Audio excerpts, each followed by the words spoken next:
Hi, I'm Stacey Hyde and I'm back for another episode of Better Financial Health in 15 minutes or less. And I'd like to follow up on an episode I did last week about being mindful of your spending and unplugging from your screens and getting out in nature, and talk a little bit about spring cleaning now in a way to make us feel better and calmer. It's not a minimalist lifestyle necessarily. It's, as Michael Easter says, he's an author who wrote a book called The Scarcity Brain. It's not minimalism necessarily, it's gear, not stuff. And what do we mean by that?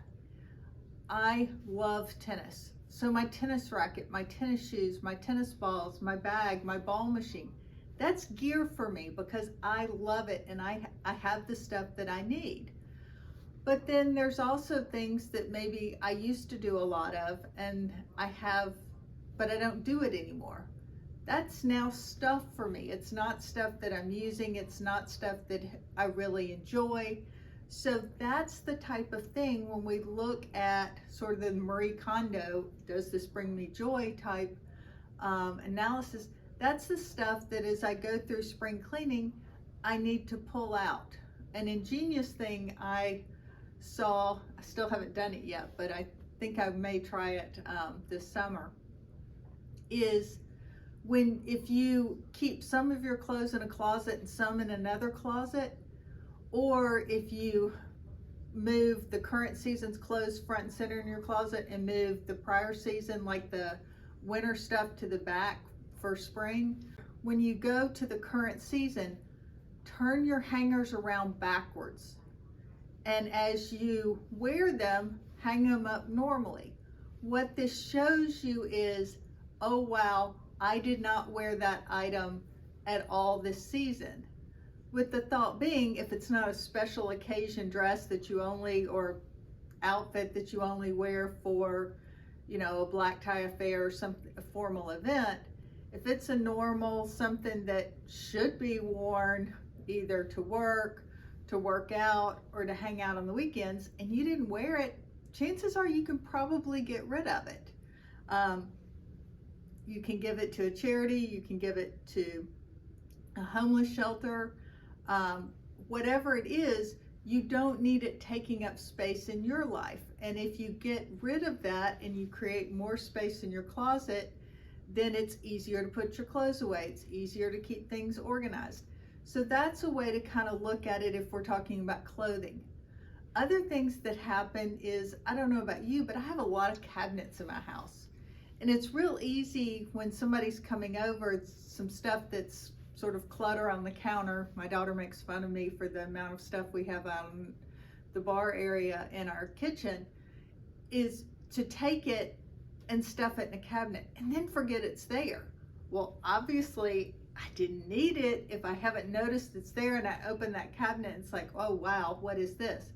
Now, some things like family photos and things like that, well, don't really necessarily want to get rid of that. Maybe scan them might be good, but then you have to worry about where you're going to store all that data. But you may want to get rid of duplicates if you've just stuffed stuff in there and you haven't noticed it in over a year. It's a good time to pull that out and get rid of it.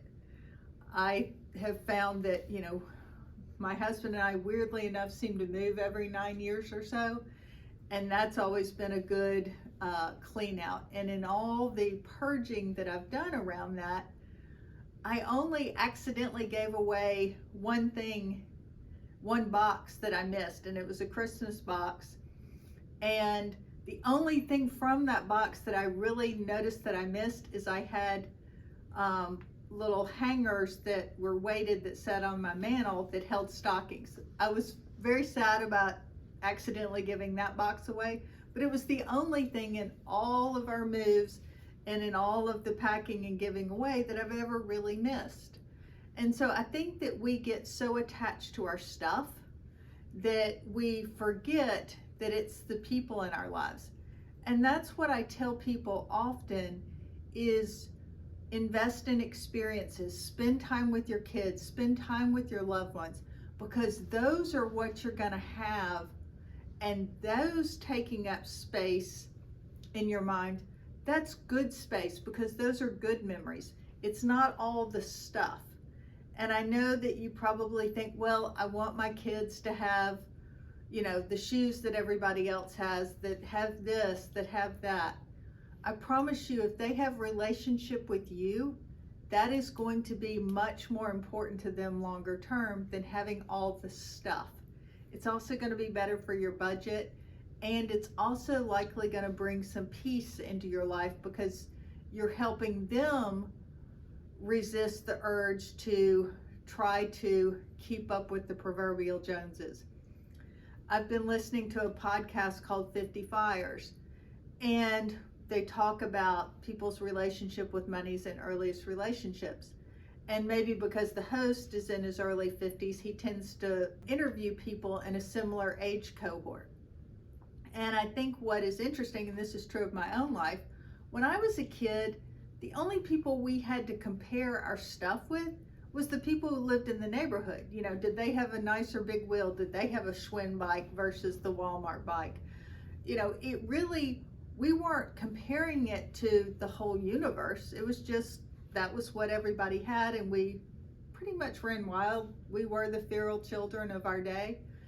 And that, I think, gave us a sort of freedom, and it kept some of the comparisons at bay that today are much more common because you're able to see everything on TikTok, Instagram, Facebook, wherever you get your information, and it's harder. So having those conversations both with ourselves and with our kids and those close to us will help us kind of level set and keep from chasing and being in that sort of hamster wheel of accumulating more stuff.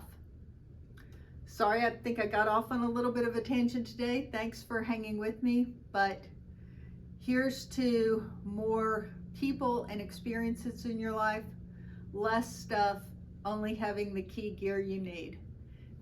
Thanks for tuning in. This has been another episode of Better Financial Health in 15 Minutes or Less.